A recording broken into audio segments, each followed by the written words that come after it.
most of you will have seen the Twitter spat, the Twitter beef between Eddie Hearn and Steven Espinoza. It's not the first time that these two guys have been beefing on social media, but this was the most protracted clash, argument, whatever you want to call it, that I've had on Twitter from what I've seen. And I'm really not that interested in it because they're arguing about something that happened like 8-9 months ago. And that situation's all done and dusted now. We've had offers from Eddie Hearn to Deontay Wilder since then to make a undisputed fight. So all that old ground is like, we've discussed it in a million different videos previously. And that's all that Espinoza wants to talk about, is just covering old ground again. Let's talk about what's going on now. Let's talk about current offers.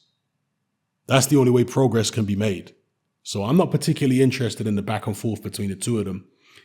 But Espinoza's coming out now and he's saying that he believes Joshua wants the Wilder fight, but Eddie Hearn doesn't. So let's see here. He says, it's really hard to have a discussion with someone who has no regards for the truth.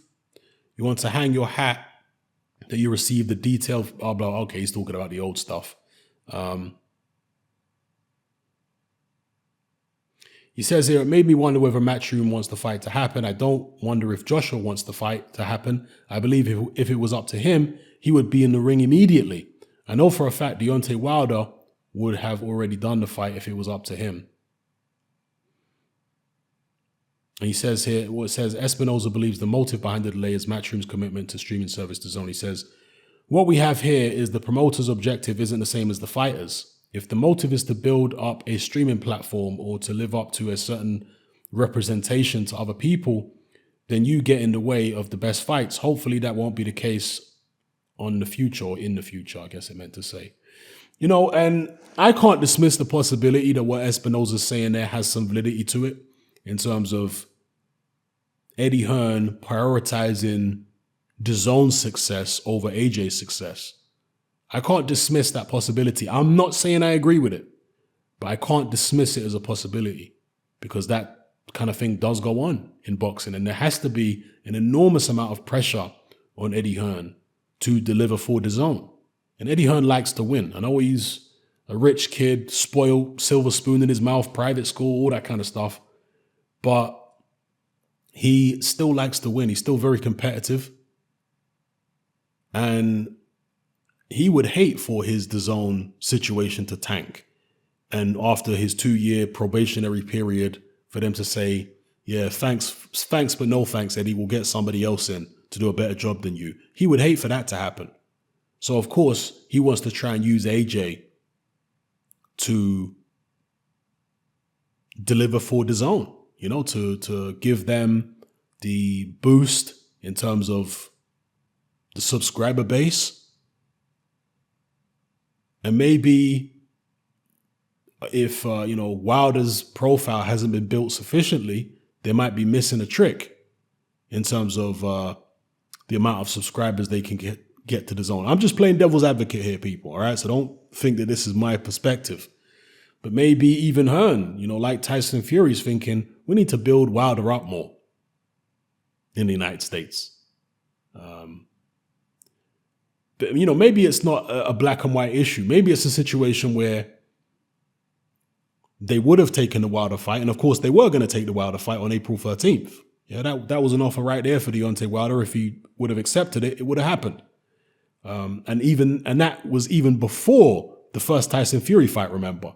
Yeah, they were offering Wilder the fight in April 13th before the first Tyson Fury fight. So you can't use the fact that the WBC mandated the Tyson Fury rematch as an excuse. No, because they were offering him the undisputed fight before he fought Tyson Fury first time around. So there's no doubt that AJ wanted it, but it may be at the same time a situation where Hearn's like, okay, the Wilder fight hasn't happened. Every cloud has a silver lining. So this is good for us. We fight Jarrell Miller, bash up some loudmouth American, and then maybe that will sufficiently get the subscriber base up for DAZN and get more interest in Anthony Joshua in the United States. And then we strike with the Wilder fight at the back end of 2019 or early 2020. So perhaps Eddie Hearn's thinking it's all worked out for the best, the way that is, has actually happened.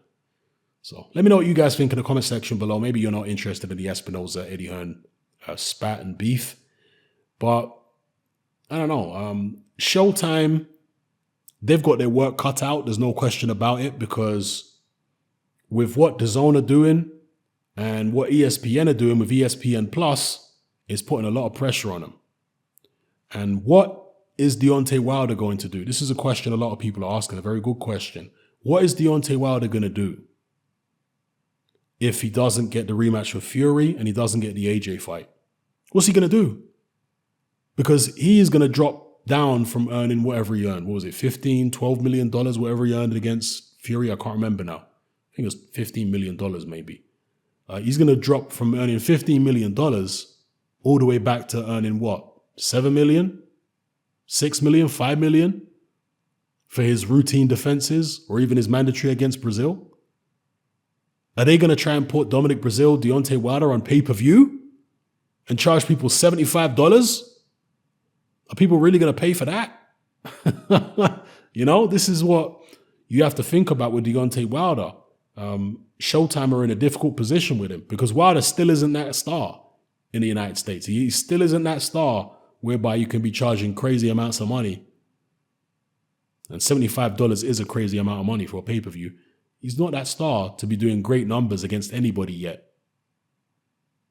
So, yeah, he's in a difficult position, and maybe he will look at the Anthony Joshua fight and say, maybe I need to go in that direction now rather than wait for Tyson Fury. Maybe it's time for the undisputed fight. Particularly if AJ gets through Jarrell Miller, that's the way to go. Now, you got Shelly Finkel coming out saying that we wanted the Fury fight, Fury didn't. I mean, that's self-explanatory really, isn't it? That is what actually happened. Shelly Finkel said it's obvious that Fury doesn't want to fight us next. Hopefully we'll get a fight after that. So in the meantime, we'll do our own fight. We wanted to fight Fury next. We had no interest in another fight. The proposal Top Rank sent was for a fight first, and there's no reason we can't do our own fight if we're not fighting Fury next. Everything that we heard from Tyson Fury was that he wanted to fight Deontay Wilder next, and we were willing to do that. So yeah, that's Shelly Finkel, the extraterrestrial. Let me know what you think about it in the comment section below. And in fact, I'm going to do a separate video on the deals. In fact, a lot of people want to hear my take on the deals that Deontay Wilder has been offered by Eddie Hearn and Bob Arum. So I'll do a separate video on that. But for now, let me know what you think about everything I've talked about in this particular video. It's happening, I'm out. Join me on Patreon.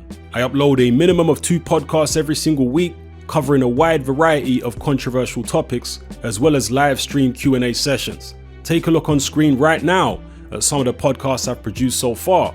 For just $3 a month, the equivalent of about £2 a month, you get access to all my new podcasts and my entire back catalogue of past podcasts, including my popular Confessions of a Nightclub Bouncer series.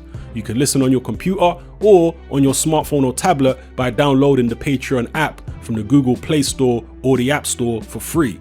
The Patreon app also allows you to download each podcast in MP3. For less than the price of a cup of coffee, you get access to dozens of hours of exclusive content.